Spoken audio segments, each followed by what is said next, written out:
Va a empezar. Muy buenas tardes. Les damos la bienvenida a todas las personas que se conectan en esta tarde con nosotros en uno de nuestros conversatorios de las tardes de los jueves. Tenemos hoy un invitado muy especial. Él es Andrés Cruz Gallón. Andrés es fisioterapeuta egresado de la Universidad del Rosario. Es magíster en seguridad y salud en el trabajo de la Pontificia Universidad Javeriana. En este momento también está haciendo una maestría en docencia en la Universidad de los Andes, es docente de la Universidad del Rosario y hoy nos acompaña con un tema muy interesante que tiene que ver con la prevención de lesiones osteomusculares en trabajadores de la salud. Andrés, bienvenido a su casa como siempre. Muchísimas gracias, profe Carmen. Buenas tardes para todos y les doy la bienvenida a este conversatorio. En estos momentos entonces voy a proceder a compartir pantalla eh, e iniciamos.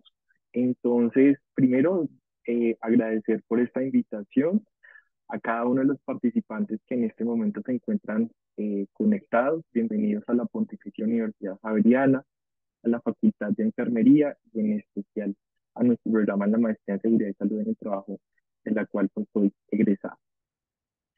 Entonces, para iniciar este conversatorio, quiero mostrarles algunas cifras de por qué este tema es tan relevante.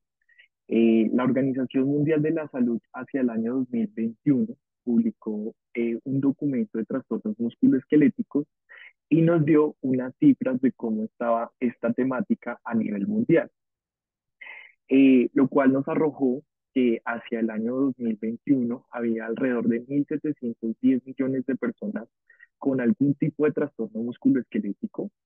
Dentro de la gama de los trastornos musculoesqueléticos, el más frecuente es el dolor lumbar. Alrededor en el mundo hay 568 millones de personas con este diagnóstico y en Colombia tenemos puntualmente que es la causante del 82% de las capacidades y de las enfermedades profesionales. Esta problemática viene aumentando. Después de la pandemia pudimos evidenciar pues, que también había un aumento significativo en las cifras. Y lo que está generando este tipo de trastornos o desórdenes musculoesqueléticos es que las personas tengan que jubilarse mucho más temprano porque es un factor de discapacidad muy alto pues, en nuestra sociedad. Para iniciar entonces es súper importante reconocer que las lesiones osteomusculares o los desórdenes musculoesqueléticos es lo mismo. Realmente en los tesauros en investigación o esas palabras claves que utilizamos nos van a arrojar los mismos datos. Muchas personas suelen confundir este tipo de alteraciones con otras enfermedades de origen pues, ortopédico o algún tipo de alteración por dolor, pero las lesiones osteomusculares son caracterizadas porque afectan directamente el sistema locomotor, entendido como aquel sistema que está compuesto por músculos, tendones, ligamentos, nervios, que favorecen pues, que las personas se puedan mover y desempeñar varias funciones o roles en su vida diaria. Cuando hablamos entonces de este tema es porque esa afectación en el sistema locomotor es un dolor persistente, muy fuerte, que lleva más de 3 meses. Estamos hablando de un dolor incluso crónico, en donde va a generar en la persona o en el trabajador una limitación muy importante para movilizarse, que le genera muchas restricciones y le impide tener una adecuada destreza pues, en sus actividades ocupacionales.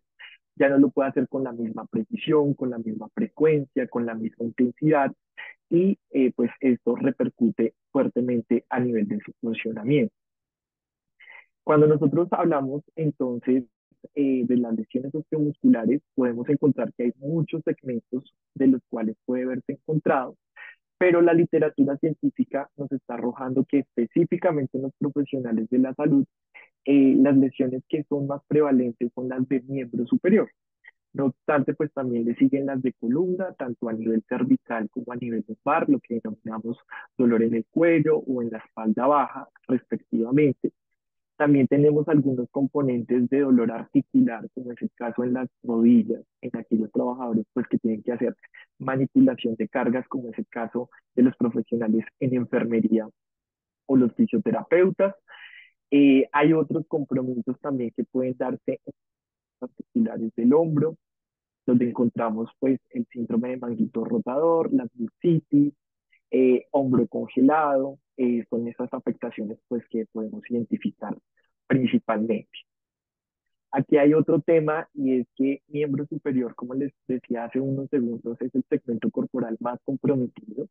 En las enfermeras podemos encontrar que el principal diagnóstico de causa de limitación funcional es la tendinitis de Kerben, debido pues al movimiento repetitivo que tienen que hacer con miembro superior, seguido de otros síndromes como el de túnel carpiano o síndrome del nervio mediano. También podemos encontrar las epicondilitis, que son muy características pues, en nuestros profesionales en salud, específicamente en la epicondilitis lateral, y un tema relacionado con las sobrecargas musculares que están asociadas pues, a músculos específicamente, como puede ser el trapecio, básicamente en cuello. También podemos encontrar otras sobrecargas musculares, por supuesto, que puede ser a nivel de miembros inferiores. Como les decía, es mucho más característico de aquellos trabajadores que tienen que manipular cargas o que están en constante vibración en cuerpo entero. Entonces, un poco para entrar en el tema de los profesionales de la salud y qué ha venido pasando durante los últimos años, hay un estudio que hizo la Universidad de Santander en el año 2019, cuyo objetivo era realizar una revisión de la literatura para identificar cuáles eran aquellos segmentos corporales más comprometidos específicamente en profesionales como lo fueron las enfermeras, los médicos, los odontólogos e incluso otros profesionales como los bacteriólogos. Allí se identificó que hay una prevalencia muy alta a nivel de columna cervical en un 44%, seguido de dolor lumbar o de espalda baja en un 33%. Las tendinitis de, como les mencionaba, muy característica la tendinitis de Kerben en un 17%, pero también se evidenciaba algunas contracturas musculares con una prevalencia del 10%. Entonces, de acuerdo a las estadísticas tanto internacionales como en este estudio de tipo nacional, pues se ha venido identificando que los segmentos más comprometidos es sin duda miembro superior y todo lo relacionado con columna tanto cervical como a nivel lumbar. Entonces, se identificó también que cuáles eran las personas más afectadas en términos del sexo y se encontró que eran las mujeres. Las razones de 2-1, entendiéndolo como que por cada dos mujeres que tenía trastorno musculoesquelético había solo un hombre, y esto se debe básicamente que las mujeres son mucho más juiciosas para reportar la sintomatología ante un profesional de la salud versus un hombre.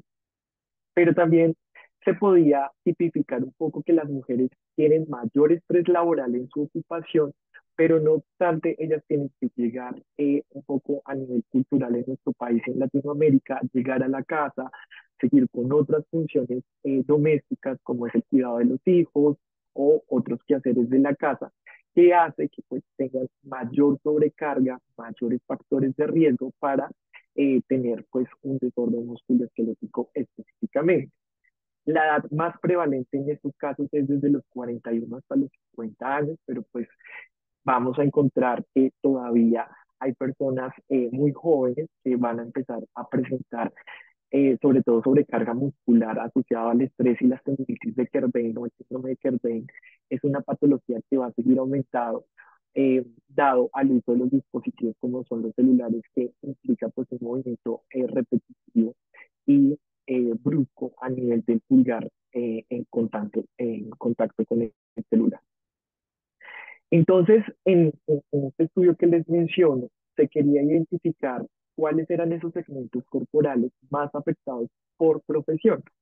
Entonces, nosotros acá podemos encontrar que sin duda la profesión que más se ve marcada por trastornos musculoesqueléticos es el personal de enfermería, seguido de los médicos, de los odontólogos y de los bacteriólogos. Sin embargo, no podemos hacer una generalización de que todos van a tener el mismo componente osteomuscular en regiones anatómicas. Entonces, acá eh, evidenciamos, por ejemplo, que en el caso de los médicos, el segmento corporal más comprometido es las manos, porque sin duda son profesionales que constantemente están en cirugía o están redactando historias clínicas, solicitando interconsulta con otros profesionales, y la mayoría de las posiciones que ellos adoptan es un sedente. Seguido de las manos podemos encontrar que viene cuello, pues sabemos que las cirugías algunas veces son largas, implican horas incluso, y pues que requieren una flexión constante de la columna cervical, lo que exacerba un poco más pues esta aparición de trastornos musculoesqueléticos, seguido de una afectación de la región lumbar en un 25%, perdón, de miembros inferiores en un 30%, debido a que todo el tiempo, pues, ellos están en salas y tienen que adoptar la posición bípeda. Y se encontraba en este estudio, pues, que finalmente la región menos comprometida, en este caso de los profesionales, era de un 25%. ¿Qué se encontró en el caso de las enfermeras? Que la afectación o el segmento corporal que presenta mayor compromiso son los miembros inferiores. Es una profesión que incluso podemos ver que casi la mayoría o el gran porcentaje de su tiempo en el trabajo están de pie, en la asistencia con pacientes, en la administración de medicamentos. Entonces, acá también se identificó que es una profesión que la gran mayoría, al igual que otros profesionales de la salud, tienen temas de sobrepeso, de obesidad y de sedentarismo, lo que hace que haya mayor factor para desarrollar algún tipo de DM en miembro exterior. Seguido de ello, pues encontramos que es la región lumbar, donde pues sin duda tienen que estar en flexión, en posicionamiento de paciente, en la administración de medicamentos, muchas veces por ergonomía. Realmente el sitio donde trabajan no es tan ergonómico, entonces pues hay una flexión constante de los discos lumbares, seguido de las manos sin duda por la manipulación de ampollas, de medicamentos, de la manipulación de jeringas, hace pues que haya un factor de movimiento repetitivo importante. Y en un menor porcentaje, pero encontramos que aún sigue siendo muy alto, es cuello con un 40%. Si ya entramos a identificar o aclarar un poco más con otros profesionales, sin duda evidenciamos pues que en el caso de los odontólogos el compromiso es más a nivel de columna cervical por la posición que tiene que adoptar para la atención de sus pacientes, seguido en la región lumbar, y de las manos, ¿no? Asociado pues a la manipulación de equipos y dispositivos para hacer procedimientos a nivel de la cavidad oral.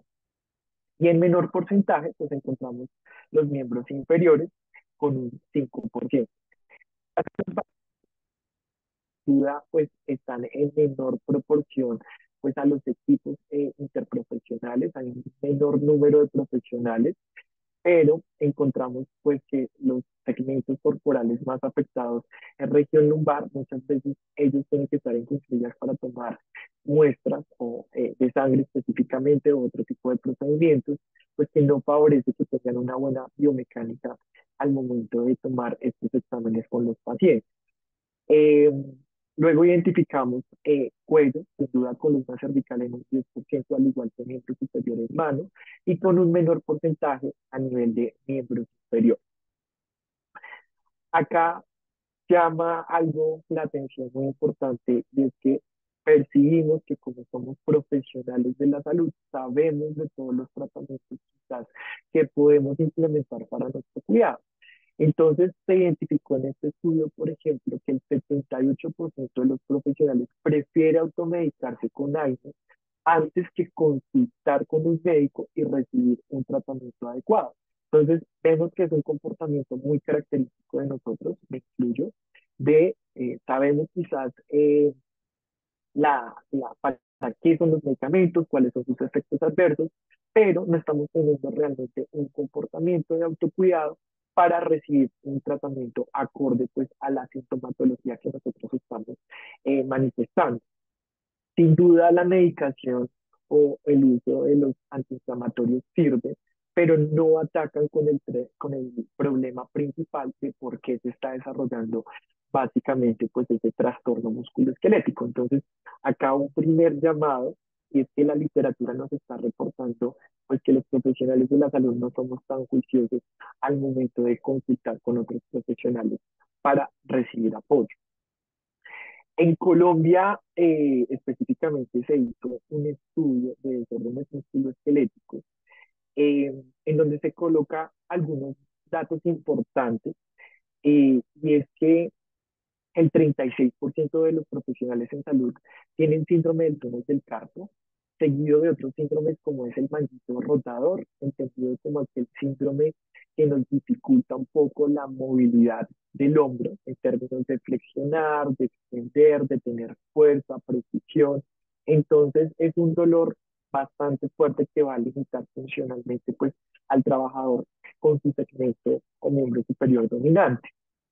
En un 12% encontramos la epicondilitis y en un 10% tenemos la tenosinovitis de Kerbein, que vemos pues que son las más prevalentes a nivel de miembro superior, pero como les nombraba hace unos segundos, esta tenosinovitis es muy característica del personal de enfermería dentro de los principales trastornos musculoesqueléticos.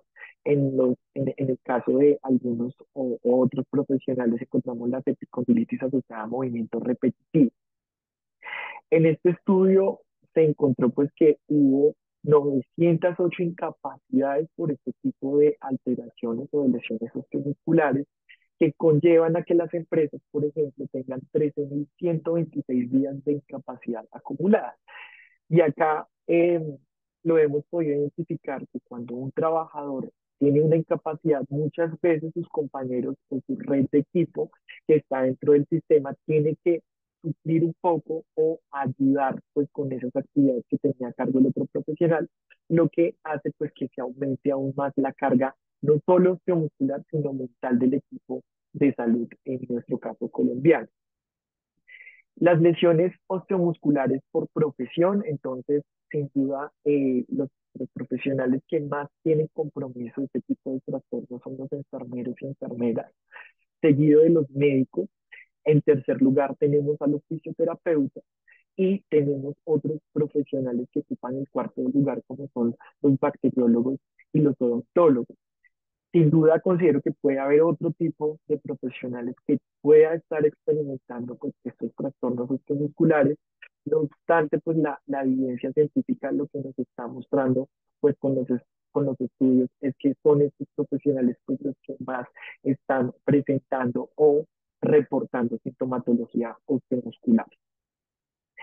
En este estudio entonces de Hernández quisieron hacer como un panorama, identificar, bueno, qué están reportando los profesionales de salud en términos de cuáles son las principales sintomatologías. Entonces, en este estudio se encontraba un número total de 31 enfermeros, 17 fisioterapeutas, 15 bacteriólogos, 17 médicos, 13 odontólogos, de los cuales pues, el 84% eran mujeres y el 16% eran hombres. Este estudio se llevó a cabo en un servicio de consulta externa y que encontraron que sin duda hay unos factores asociados al cargo actual, y es que el 35% de los profesionales no realiza actividad física.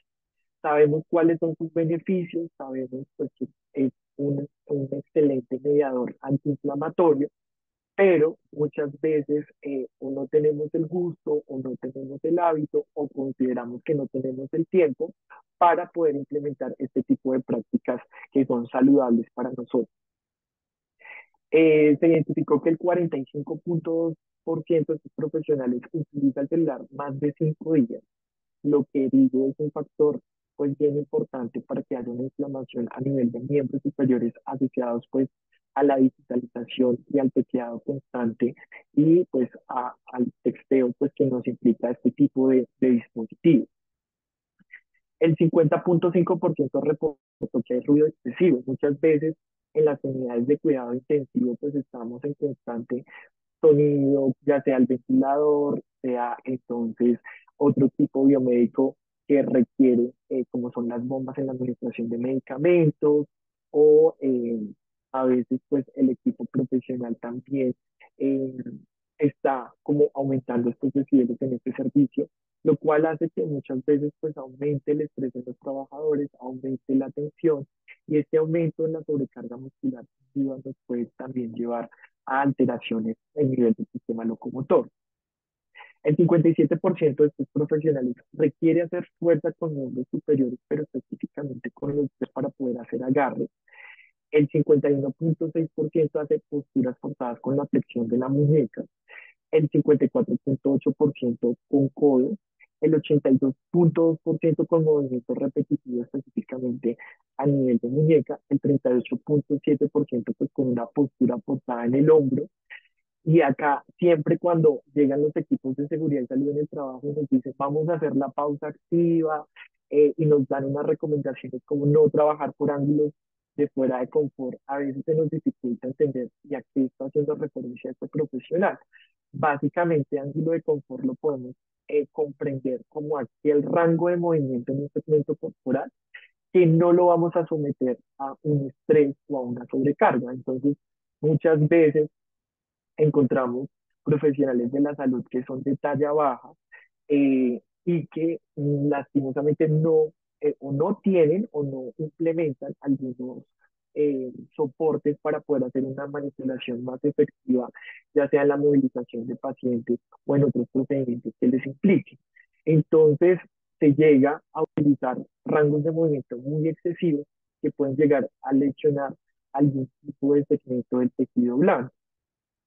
El 37,6% de las personas pues está en una postura muy forzada en codo y el 50,5% pues en una postura forzada en muñeca. Entonces, sin duda lo que encontramos de literatura versus la vida real, pues estamos identificando que estamos muy alineados realmente pues a esas investigaciones donde nos están diciendo profesionales de la salud se nos están enfermando específicamente en segmentos anatómicos de miembros superiores.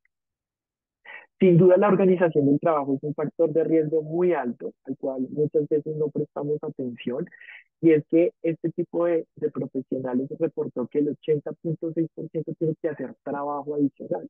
Entonces, aparte de cumplir con unas tareas específicas, tiene que muchas veces asumir el rol u otras actividades que no se le son notificadas, pues antes de firmar un contrato, entonces termina asumiendo una carga laboral mucho más amplia de la que realmente pues se le había pactado. El 63,4% no puede tomar pausas. Yo siempre percibo que cuando llegan a nuestros servicios aquellos profesionales de seguridad y salud en el trabajo y nos dicen vamos a hacer la pausa activa, muchas veces nosotros no lo tomamos como de manera agradable, lo vemos como me va a quitar tiempo, estoy en otros procedimientos que son mucho más importantes, esto definitivamente no me va a contribuir a mi bienestar, esto es una pérdida de tiempo, no lo voy a hacer, o estoy haciendo otro tipo de quehaceres que realmente pues no le doy la noción eh, o digamos que de alguna manera la importancia que requiere en ese momento. Sin duda, 2, 3, 4, 5 minutos no es nada y siempre pues va a ser una actividad que va a favor de nuestro beneficio, que va pues a hacer una pausa realmente de un trabajo tan agotador, pues que nos lleva sin duda los diferentes servicios, ya sea urgencias, hospitalización, salas de cirugía, etcétera. Entonces, eh, para ello, se hace una identificación y es qué nos está generando este tipo de trastornos musculoesqueléticos en los profesionales de la salud. Sin duda, la postura prolongada, entendida como aquella postura que en más de un 80 o en un 65 o un 70%, un profesional tiene que estar en una misma posición. Entonces, si vemos el caso de los auxiliares de enfermería, todo el tiempo están de pie. La única manera en que ellos puedan sentarse, al igual que los enfermeros, es pues cuando ya tienes que evolucionar historias clínicas o tienes que hacer un trabajo administrativo. De lo contrario, siempre va a estar en esta posición. El movimiento repetitivo, ya como les mencionaba, ya sea porque el médico está en salas de cirugía y tiene que hacer un factor de precisión muy importante con el miembro superior, en la administración de medicamentos, en las curaciones que se le tienen que hacer a los pacientes, en la manipulación de los dispositivos médicos. Sin duda, los fisioterapeutas acá cuando tienes aquellos pacientes que tienen una limitación funcional muy importante, movilizar todos los segmentos articulares implica sobrecarga muscular, movimiento repetitivo, trabajar por ángulos de zona de confort, que se nos convierte en un factor de riesgo muy importante para estas patologías. La manipulación de cargas es otro factor, y más cuando estamos en la unidad de cuidado intensivo en aquellos pacientes con movilidad reducida en hospitalización. Sin duda, cuando hay que bañarlos, cuando hay que hacer cambios de posición, cuando hay que hacer la terapia física, implica que muchas veces pues, se tenga que manipular pacientes con obesidad, ya sea grado 1, sobrepeso, pues que muchas veces requieren de mucha carga para poder realizar este tipo de actividades. Hace poco les comentaba que lastimosamente los profesionales de la salud tenemos un problema y es que contamos con sobrepeso o obesidad. Eh, y este problema se debe básicamente pues a la mala alimentación que podemos llegar a tener y no es una crítica, sino realmente es por el mismo sistema. Muchas veces los profesionales se les pide exclusividad en las clínicas, entonces, esa exclusividad implica que un mes estoy en la mañana, el otro mes estoy en la tarde, el otro mes estoy en la noche turno A, pero el otro turno estoy en el B, que genera pues que el cuerpo tenga unos momentos de desacople bastante importantes pues en las horas en donde tiene que alimentarse, en donde tiene que tomar un descanso, un receso. Sin duda los profesionales que trabajan en la noche se ha demostrado por evidencia científica tienen mayor riesgo de desarrollar enfermedades cardiovasculares, como es el caso pues de infarto, dislipidemias, eh, otro tipo de alteraciones, pues también asociados con el estrés, con enfermedad mental, eh, que sin duda pues hace que se eleven demasiado los niveles de cortisol y de glucagón y pues el paciente o en este caso el profesional entre en un estrés constante y en un proceso inflamatorio que no es tan bueno pues para nosotros. Eh, ¿Qué otros factores? Como les mencionaba, se habla mucho de los factores biomecánicos, pero pocas veces se habla de los factores psicosociales. Y es que sin duda hay varios factores como es la característica del grupo social. No es lo mismo que yo como profesional tenga una buena relación, una buena cohesión con mi equipo de trabajo, en donde nos podemos apoyar. Muchas veces se puede ver en un contexto como tengo que ir a almorzar o voy a tomarme un break de 30 minutos, pero me llaman al celular, acaba de darte un código, necesito que lo atienda, lo quiero ya, versus pues aquellos equipos de trabajo donde nos apoyamos, ¿eh? Como ve, tranquilo, ve, almuerza, yo te apoyo, en caso de estoy pendiente de tus pacientes, tú tómate pues este tiempo para realmente pues comer o tomarte un descanso pues de esta actividad laboral tan importante. La organización del trabajo, las demandas cuantitativas sin duda las conocemos. Muchas veces se nos exige cumplir metas, entonces el giro cama en las unidades de cuidado intensivo, entonces viene la coordinadora de enfermería, de medicina, necesito que movamos más a los pacientes, necesito mayor número de camas, necesitamos, perdónenme la expresión, facturar en los servicios, entonces se nos imponen muchas veces esas cargas de tiene que atender 6, 7, 8 pacientes, entonces si no vino el profesional, eh, lastimosamente entonces siga con el siguiente turno, entonces ya no son turnos de 12 sino de 18 horas, que hace pues que esa organización de tareas cuantitativas se vean muy afectadas y pues con una gran sobrecarga para el profesional. Pero están también las demandas cualitativas y es muchas veces el trato que recibimos o de otros compañeros profesionales o de los mismos pacientes. Entonces vienen los gritos, entonces viene el maltrato hacia el profesional de la salud, viene también aquellas características despectivas como no soy bueno, está haciendo su trabajo mal, que sin duda comienza a repercutir en el profesional y a generar no solo enfermedad de tipo mental, sino también de tipo osteomuscular. La gestión organizacional, el estilo de mando sin duda es clarísimo, factor de riesgo. No es lo mismo que me sienta escuchado por mi jefe, no es lo mismo que el jefe todo el tiempo me imponga las tareas. Hay otros profesionales que dependen entonces de entonces sí, con el bono para poder subsistir un poco más con aquellas pues deudas o otro tipo de actividad económica que necesito suplir. La contratación, entonces estoy por prestación de servicios, lo que me lleva a que tenga que trabajar en A, B y C hospital y tenga que estar corriendo todo el tiempo, tenga que estarme desplazando constantemente, pues duda, voy a estar en un estrés pues bastante comprometidor en el cuerpo y va a ser un estrés crónico. La capacitación, hay profesionales, recién egresados que se envían servicios muy complejos, como puede ser UCI o urgencias, y el estudiante en su momento, pues cuando está dentro de su práctica formativa, dice, pues no cumplí con tanta capacitación o con tanto aprendizaje para poderme desempeñar, pero entonces viene la compañía, me contrata y la capacitación consta de 3 días de acompañamiento con un profesional que sin duda me está enseñando, pero que él también está con un estrés porque tiene que atender pacientes, entonces a veces no le doy el tiempo o la practicidad necesaria. Entonces, llegan los profesionales sin mucho conocimiento o experiencia y sin duda están completamente estresados porque sienten que no van a poder pues, con estas actividades que se les están imponiendo, que se les están dando a conocer. Bienestar es un tema que a muchos nos genera, a veces lo digo a título personal, miedo, ¿no? Si nos dicen lo están necesitando de recursos humanos o de talento humano, lo primero que uno piensa es qué hice, me van a hacer un memorando, me van a hacer un llamado de atención, pero no vemos aquella unidad de talento humano y ojalá que aquí hay psicólogos pues un poco a concientizar realmente hacia el bienestar de los trabajadores, que no se enmarquen de cumpleaños, de feliz cumpleaños y pues esas son las actividades de bienestar, sino que realmente se comienza a hacer un proceso de concientización de trabajar en pro de los trabajadores.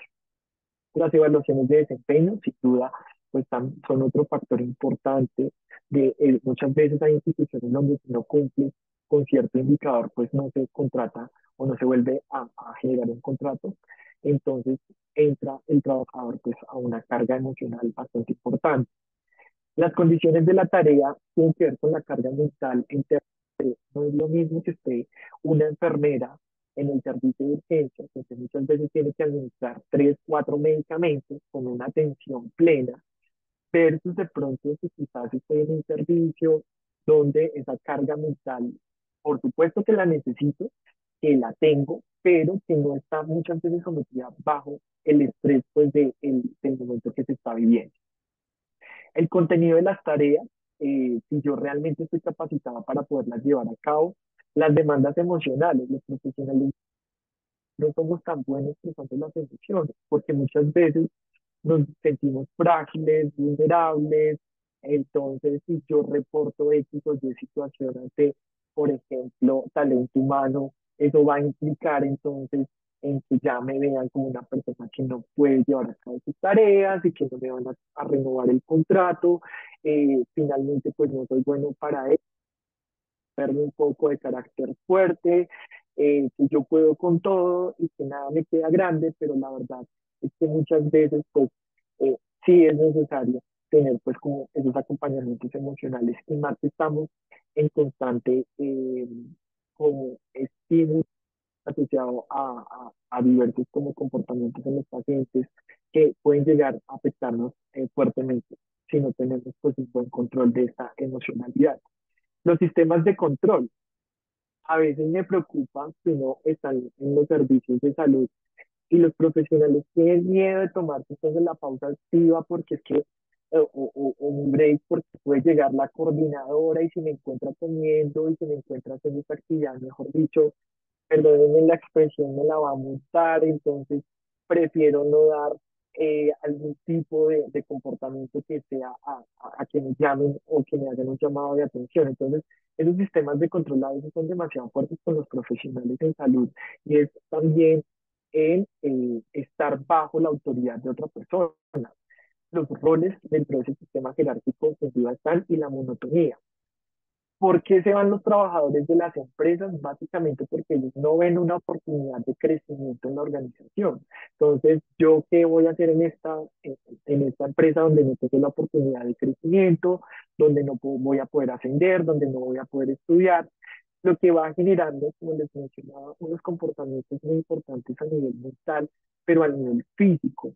Sin duda, se ha visto que cuando una persona está muy estresada, aumenta los niveles de cortisol, pero también aumenta los neurotransmisores de acetilcolina, lo que hace pues que haya unas sobrecargas muy altas a nivel de la placa muscular y de una contracción muscular constante, pues que lleva a estos procesos de inflamación a nivel del músculo, del tendón, del ligamento que viene, entonces después repercutiendo un poco en ese sistema locomotor.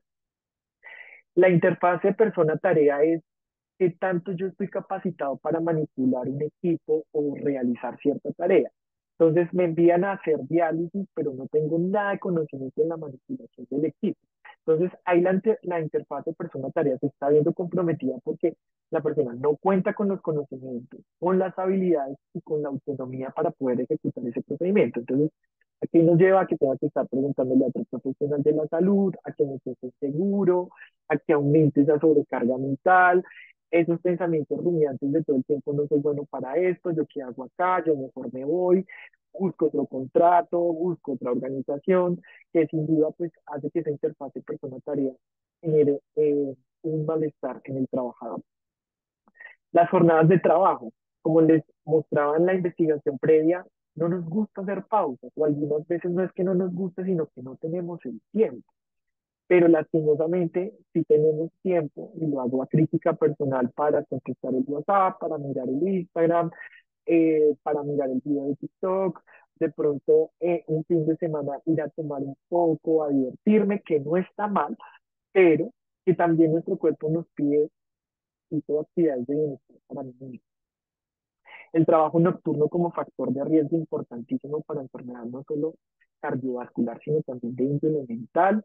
Las horas extra son un factor aquí muy importante y es que a veces por la remuneración económica pues la necesitamos, ¿no? Entonces voy a hacer horas extra porque tengo que pagar la matrícula, tengo que pagar el semestre de mi hijo, entonces necesito perdón, más actividades con pacientes o hacer visitas domiciliarias, etcétera.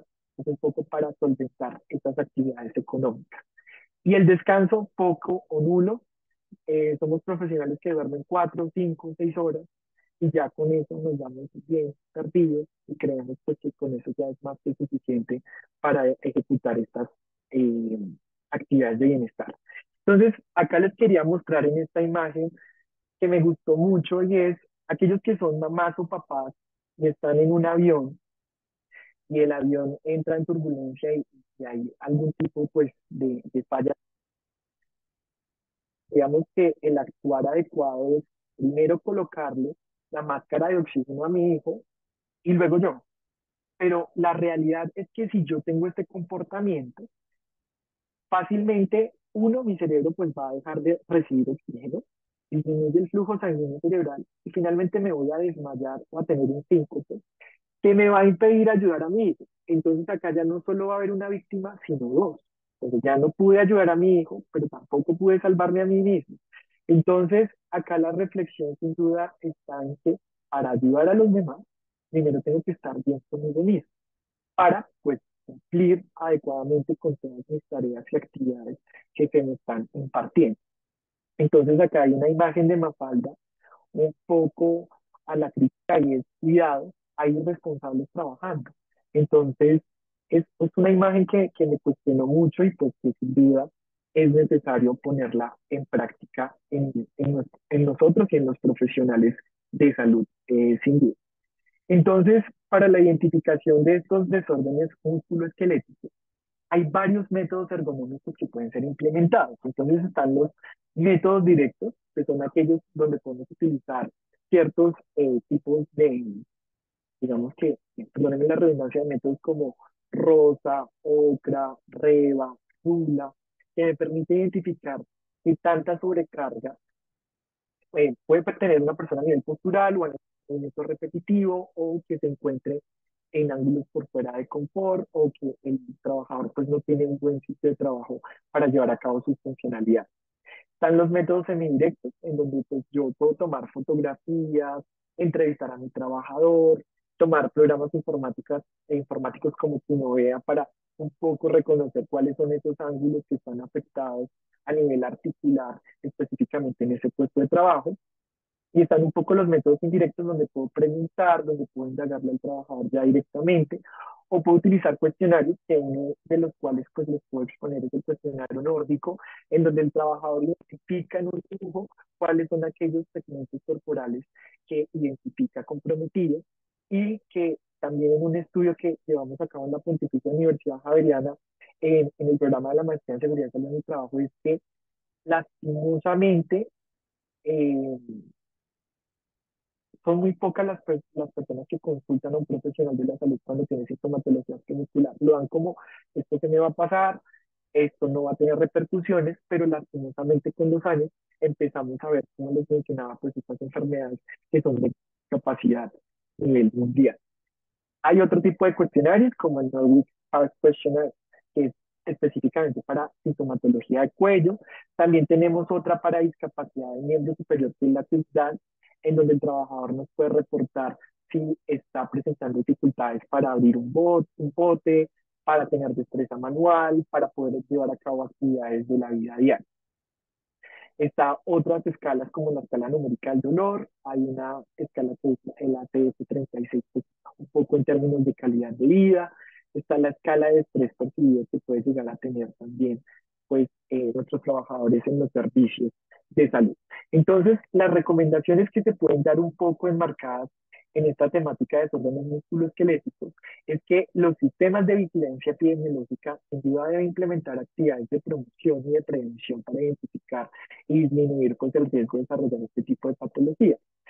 Eh, en términos de promoción un poco pues hacia esos estilos de hábitos saludables, de bienestar, de autocuidado, de plenitud frente al trabajo que realizo. Y la prevención es marcada desde sus tres niveles, ya sea primaria, secundaria o terciaria, que nos gustaría un poco pues que se enmarcara en la primaria fuertemente para que el trabajador pues no tenga discapacidad o limitaciones en sus funciones en el trabajo. Acá se puede proporcionar todas las estrategias en la parte educativa en cuanto a la sintomatología. Podemos prevenir los desórdenes musculoesqueléticos con una buena identificación, con una buena evaluación, con un buen control del riesgo biomecánico. Entonces, algunas organizaciones son muy juiciosas con el tema de identificar o realizar los exámenes médico-ocupacionales, no solo de ingreso, porque son por obligatoriedad, sino también pues aquellos exámenes ocupacionales de control que nos permite ir haciendo modificaciones en el trabajador en pro de su salud. Entonces, acá también tenemos que hacer una clasificación de los puestos de trabajo, de las áreas, qué tan expuesto está una persona pues para desarrollar el DM. Entonces, sin duda hay que hacer un reconocimiento de cuáles son aquellos diagnósticos con CIE-10 más prevalentes en la compañía, cómo los vamos a trabajar, cómo vamos a disminuir un poco el ausentismo laboral, las incapacidades más de 3 días, cómo se dan un poco los seguimientos y pues que muchas veces les hago un llamado a que veamos esas inspecciones de puesto de trabajo, no solo cómo van a llegar allá, medirme ciertas cosas, sino que también ustedes puedan manifestar pues los ajustes que ustedes consideran relevantes que se requieren eh, llevar a cabo para que ustedes tengan un mayor trabajo de manera adecuada. Entonces, uno puede evaluar los puestos de trabajo como mejorables, aprobados, deficientes, y pues estos indicadores, estos porcentajes van a depender un poco de las compañías. Entonces, lo ideal sería tenerlo en aprobados, pero si es mejorable, implementar entonces aquellas condiciones que nos llevan a solicitar nuestros trabajadores en las clínicas u hospitales. También hay que hacer un ejercicio muy juicioso en cuanto a la anamnesis. Las mujeres son más prevalentes también a los DM, no solo por ese contexto un poco cultural, sino porque las mujeres también tienen una sobrecarga hormonal bien importante que hace pues, que los ligamentos específicamente sean mucho más laxos y pues que no tengan tanta estabilidad articular, lo que predispone pues aún más a que las mujeres tengan este tipo de alteraciones. La aplicación de cuestionarios de morbilidad sentida, como les decía, el nórdico puede ser uno de ellos. Mirar las historias de trabajo en aspectos cognitivos, de identificación de factores de riesgo.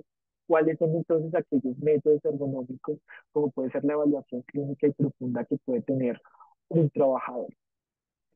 La prevención primaria que les nombraba, entonces, y hacer un hincapié a identificar esos factores de riesgo, a tener una ergonomía participativa. La ergonomía de la persona de seguridad en un trabajo que va y da la capacitación, sino también del trabajador. ¿Cuáles son las actividades promotoras que estar en las realmente nosotros percibimos y tenemos que leer una un poco de reflexión Andrés, qué pena, se te está escuchando entrecortado. de todo Andrés,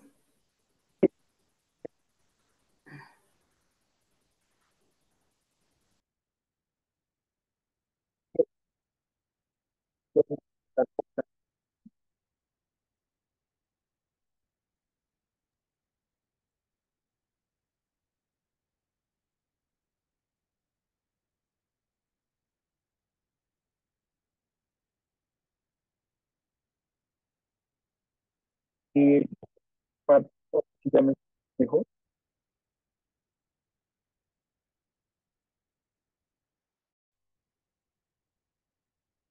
Aquí, ya creo que estoy de nuevo Mejor.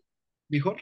Listo. Muchas gracias por la notificación. Entonces, como les decía hace unos minutos, cuando percibimos que cuando estamos implementando actividades de autocuidado, como ver una película, ver una serie en Netflix, compartir con mis hijos, pero estoy completamente abrumado pensando en que me faltan ciertas actividades, ciertas tareas, es un factor de riesgo muy importante para salud mental.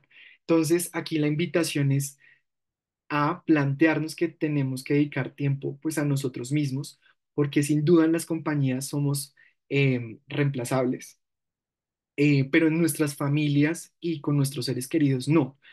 Y un poco es el llamado a que este tipo de trastornos nos pueden llevar pues a una morbilidad y a otras alteraciones en nuestra salud que sin duda pues van a disminuir nuestros años ocupacionales. Entonces, esta actividad de promoción de estilos de vida no solo es en la compañía, sino que también las podamos implementar en nuestra vida individual, un poco pues extralaboral.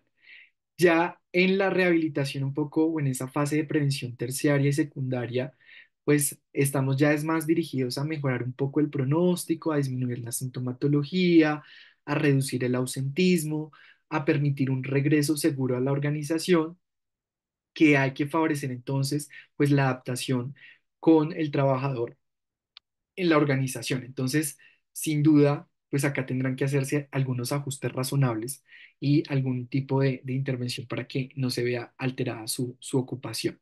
Entonces, en términos ergonómicos, tenemos toda la parte de equipos, de educación, de condiciones físicas y de ejercicio.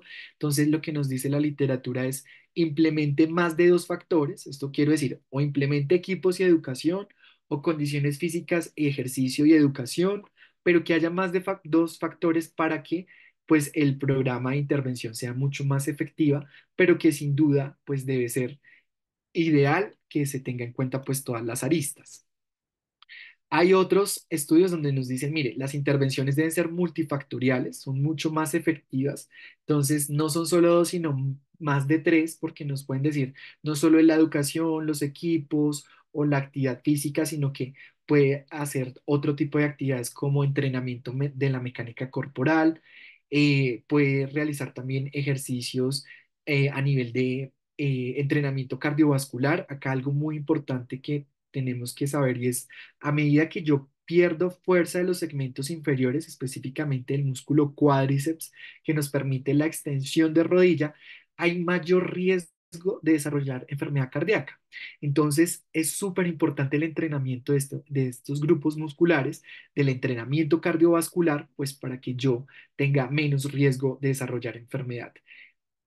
El uso de tecnología con biofeedback, aquella tecnología que me permite tener una retroalimentación directa de está haciendo una mala manipulación, está haciendo un mal movimiento, llévelo a cabo de esta u otra manera, que es una retroalimentación que no es tan constante. A nosotros nos pasa en salud y específicamente lo he visto mucho en enfermería y en fisioterapia. Casi todo el tiempo tenemos una postura muy hacia la flexión. Entonces nos miramos en el espejo, uy, estoy muy jorobado, tengo una postura muy fea, entonces ese es el momento donde me mejoro un poco la mecánica corporal, porque es la única retroalimentación entonces que estoy teniendo en ese momento de cómo está pues mi postura corporal en mi actividad. Entonces acá la invitación es a ser más conscientes aún más pues en nuestras actividades laborales. Entonces, en las intervenciones un poco dirigidas hacia estrategias de ejercicio físico, sin duda hay que mejorar la funcionalidad, la resistencia, la fuerza, la movilidad articular. Sin duda la autoimagen es un concepto bien importante para nosotros. Entonces vamos al gimnasio 3 días y nos miramos en el espejo y ya, mejor dicho, nos sentimos hermosos, hermosas, bellos, bellas. Soy el más simpático, la más linda. Entonces esa autoimagen tiene una repercusión muy positiva pues en nuestro bienestar y también en el autocariño que debemos brindarnos. A veces nos damos demasiado duro y acá la importancia es pues que debemos cuidarnos mucho. El ejercicio mejora el dolor en términos de que disminuye la inflamación y en la liberación de otro tipo de sustancias como son la encefalina, la endorfina, que nos hacen sentir plenitud y pues una gran disminución frente a la liberación de sustancias proinflamatorias como lo puede ser el glutamato o la sustancia P o otras sustancias proinflamatorias que pueden darse pues a procesos nociceptivos.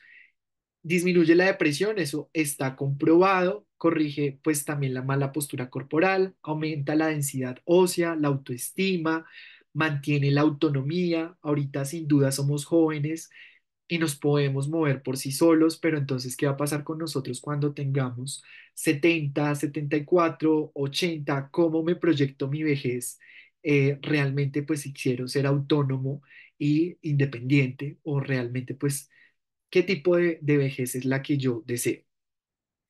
Ya para los beneficios para la empresa, sin duda, pues cuando nosotros llegamos al turno con alegría, nos sentimos un poco ya que descansamos, que tuvimos un buen fin de semana, que compartí con mi familia o con mi pareja, o hago otro tipo de actividad, sin duda, pues voy a llegar con otro sentido a la organización, atiendo a mis pacientes de manera diferente, se me ve mucho más contento y animado a hacer mis actividades laborales, mejora mucho la reputación institucional, a reducir la rotación. A veces eso es muy triste y es que hay organizaciones donde la rotación de personal es demasiado alta, muy asociada a esos factores psicosociales que les mencionaba hace unos segundos.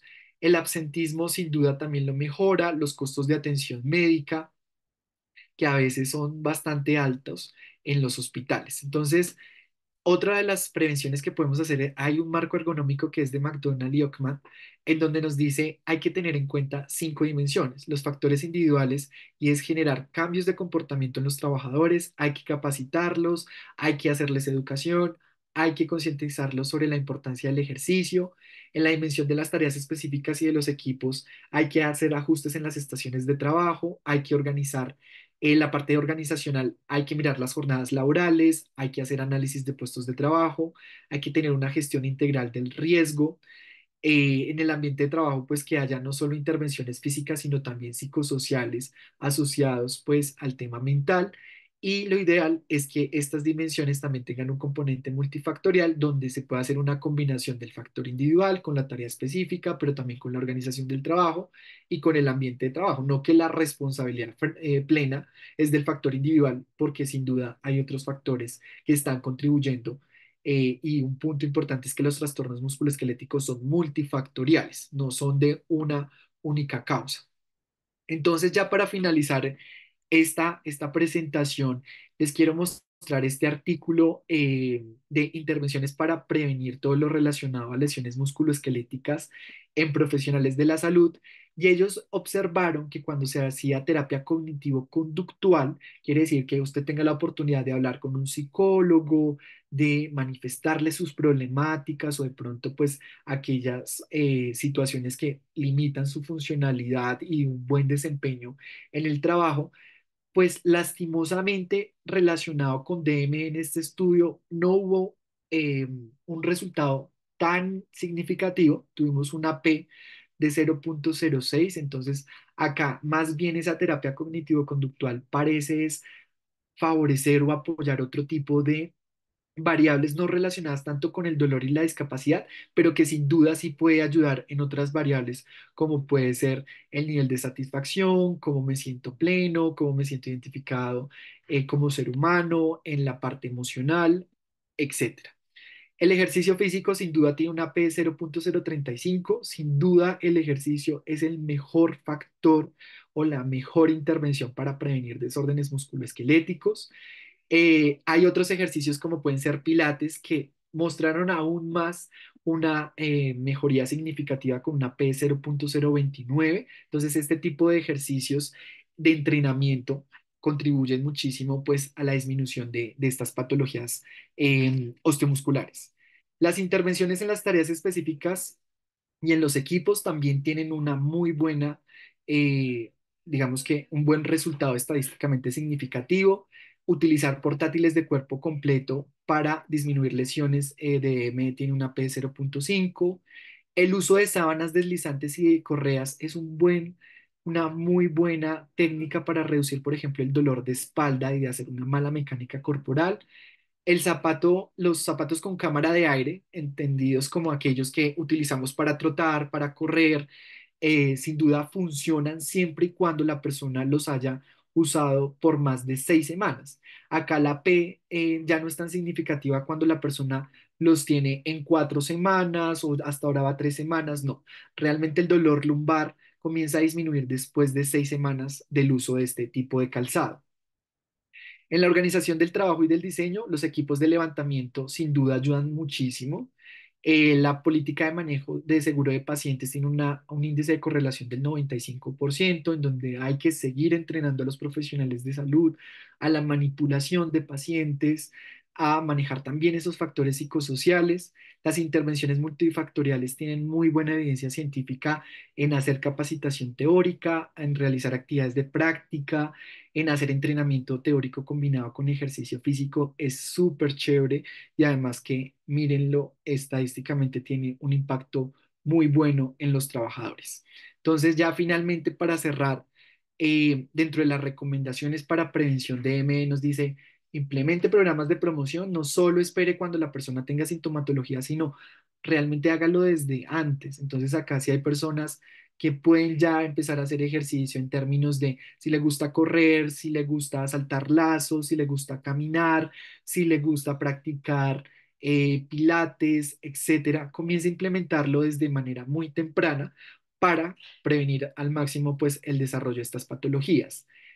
Tenga actividades de autocuidado, lo que les digo, esa conciencia corporal plena sobre lo que estamos haciendo, y las empresas pues realmente capacitar a los trabajadores en términos de ergonomía, como puede ser la movilización de los pacientes. Entonces, pues este es una conclusión que sin duda ustedes también pueden seguir consultando, pueden seguir indagando.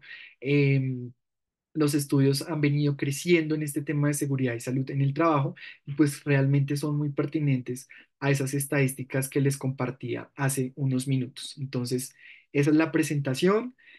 Personalmente les agradezco por estar en este conversatorio, por tomarse el tiempo en conocer un poco más sobre esta temática. Andrés, muchas gracias. Vamos a leer unas preguntas que dejaron aquí algunos de los participantes. Entonces, nos pregunta Jaime André Novoa, ¿qué sugerencias sobre las técnicas, estrategias y o métodos podríamos tener para que el personal de salud que pueda resultar alejado de temas de prevención individual y de seguridad y salud en el trabajo, se pueda vincular a estos programas de promoción de salud y prevención de riesgos.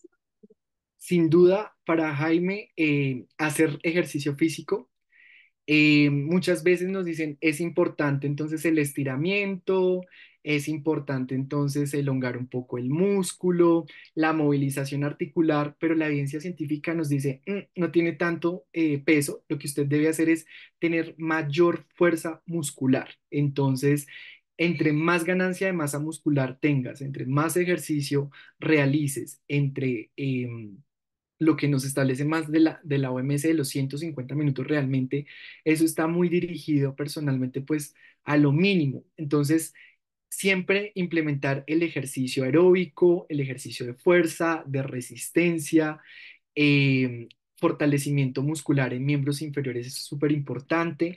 En los músculos del abdomen, sin duda, porque la gran manipulación de la carga está a nivel lumbar. Entonces, si yo tengo buena fuerza en los músculos abdominales, disminuyo muchísimo pues la aparición de trastornos a nivel de discos intervertebrales. Ya cuando hay sintomatología que me hablas en términos de prevención, lo ideal es consultarlo, notificarlo al Departamento de Medicina Laboral, porque sin duda hay que empezar a trabajar con el Servicio de Seguridad y Salud en el Trabajo para empezar a hacer todo un programa de escuelas terapéuticas saludables, sea el segmento corporal comprometido.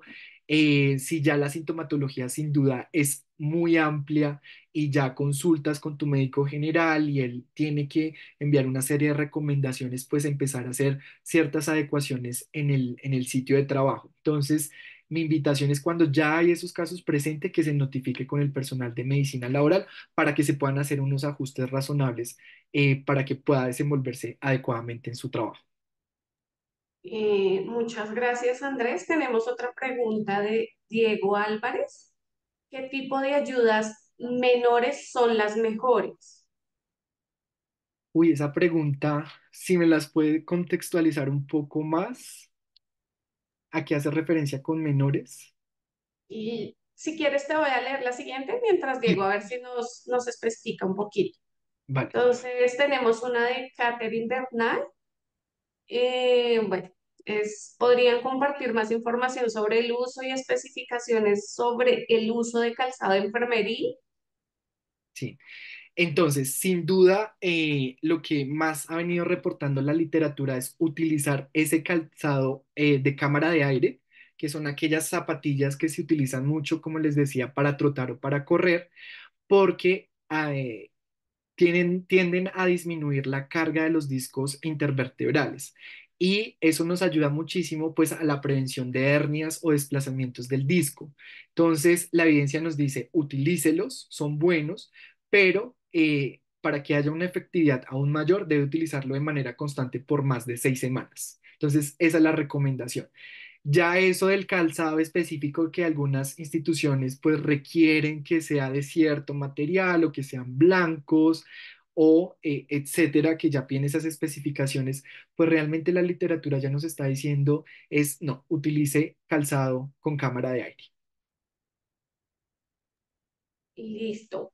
Andrés, nos hacen una última, creería que voy a abordar dos últimas. Una de Jaime André Novoa, que dice, teniendo en cuenta que al evaluar el riesgo psicosocial se evalúan variables, perdón, fisiológicas como dolores en el cuello y espalda o tensión muscular, se puede incorporar esta variable a los programas de promoción y prevención de los DME. Sin duda alguna, por supuesto que sí. Como les decía, los trastornos musculoesqueléticos son multifactoriales. Está el síndrome del burnout o el síndrome del quemado, que sin duda ha tenido una fuerte correlación entre lo mental y lo físico. Entonces, la persona comienza a sentir agotamiento, disminución de la fuerza, desvanecimiento. Entonces, sin duda, completamente de acuerdo con esa apreciación. Hay que implementarlos. Listo, Andrés. Como última pregunta, y esta ya es desde el programa, desde los programas de posgrado de la universidad, Queríamos saber qué sugerencias le das a esos interesados en la maestría en seguridad y salud en el trabajo para que estudien esta maestría. Sin duda, no quiero extenderme mucho, pero cuando llegué a este posgrado, había una oportunidad y aún sigue, y es la beca condonable del 50%, que es una beca donde ustedes pueden realizar sus estudios pagando el 50% de la matrícula. En contraprestación, la universidad les pide hacer actividades de investigación o de docencia. Entonces, aquellas personas que les gusta el mundo de la investigación, de ser profesores, de implementar investigaciones al interior de las organizaciones, es sin duda una gran oportunidad para empezar a poner en práctica este tipo de actividades y que sin duda realizar la maestría a mí personalmente me favoreció la vinculación a trabajar en docencia universitaria y ahorita en la investigación de enfermedades laborales en Colombia. El programa sin duda tiene unas asignaturas que son bien interesantes, como en cuarto semestre, donde ustedes pueden tener visitas guiadas a empresas reales, tener un contexto con los trabajadores que permite ya tener un acercamiento directo desde el área de seguridad y salud en el trabajo. He hecho algunos ejercicios de tipo personal donde ustedes buscan en el empleo Colombia, otro tipo de ofertas laborales y sin duda ahorita el mercado está pidiendo mucho en el área de seguridad y salud en el trabajo. Se está requiriendo mayores profesionales en este campo porque las organizaciones están empezando a identificar que esto es un tema y es una problemática de salud pública, pues que requiere una intervención inmediata. El sello javeriano, desde mi punto de vista, es muy importante. Realmente se los digo a conciencia.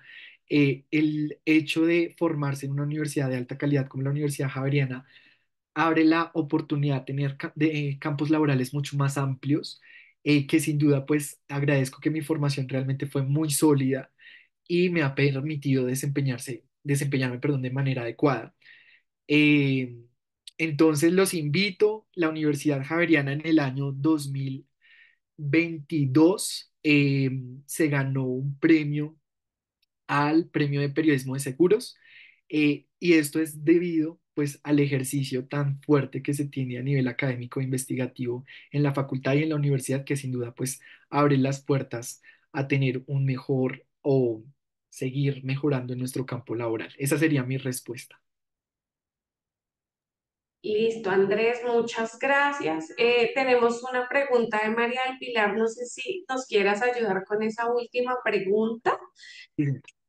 ¿Cómo generar conciencia del equipo de salud para visibilizar la importancia de las intervenciones, por ejemplo, las pausas activas, de manera que no tengan una actitud apática y displicente hacia el grupo de seguridad y salud en el trabajo, a quienes nos ven como las personas que llegamos a hacerles perder el tiempo? Mira, yo lo que suelo hacer como desde mi rol pedagógico es una técnica que se llama el aula invertida. Obviamente aquí en el trabajo es diferente, pero es en términos generales hacer el centro, el responsable de esas actividades al trabajador. Cuando uno llega a un equipo y rompe un poco con esa esquematización de yo llego, me presento, les hablo de cierto tema, ahí es cuando de pronto no le estamos dando tanto protagonismo al trabajador. Muy diferente cuando tú llegas y bueno, ¿cómo es tu nombre? Hola Carlos, cuéntanos un poco de ti. Necesito en este momento que vamos a hacer esta actividad. ¿Tú cómo la llevarías a cabo? ¿Qué tipo de actividad podemos implementar? Un poco porque identifica cuáles son las problemáticas que se están evidenciando en términos de las propias palabras de los trabajadores y otra porque los estás haciendo responsables de ese tipo de actividades versus que si yo llego con algo impuesto. Entonces, allí es hacer una invitación a que los hagas parte del grupo de intervención. Sin duda se requiere el apoyo de gerencia en el reconocimiento de hay que hacer educación constante. Estas son las problemáticas que se están viviendo en la empresa, esto es lo que estamos viviendo. Entonces necesitamos pues que ustedes sean conscientes del autocuidado. Y esos grupos de intervención o de apoyo que nosotros cuando viene aquel trabajador y nos cuenta su experiencia y concientiza a su equipo de trabajo y es sí, definitivamente eso le pasó a X persona y realmente lo pudimos vivir en su proceso, los hace mucho más conscientes que cuando llego con algo tan planeado y que quizás no estoy teniendo en cuenta pues las necesidades particulares de ese grupo de trabajadores. Bueno, y ya como último, pues agradecerle a Andrés el espacio, su tiempo, la experiencia que tiene en seguridad y salud en el trabajo. Y desde la universidad, pues les agradecemos a todos por haber estado. Alejandra Cadena nos está preguntando sobre si ofrecemos programas de homologación con especialistas. Nosotros tenemos pues una ruta que se llama para validarles a los especialistas. Sin embargo, si quieres, Alejandra, me dejas los datos y nosotros podemos enviarte información para que puedas tener una reunión con nosotros y explicarte cómo es el proceso. Y bueno, a todos muchas gracias. Esperamos invitarlos a otros espacios como estos. Y el 20 de junio tenemos otro espacio de investigación y esperamos contar con ustedes. Andrés, muchas gracias. Que tengan Gracias. buena tarde. Igualmente, feliz tarde.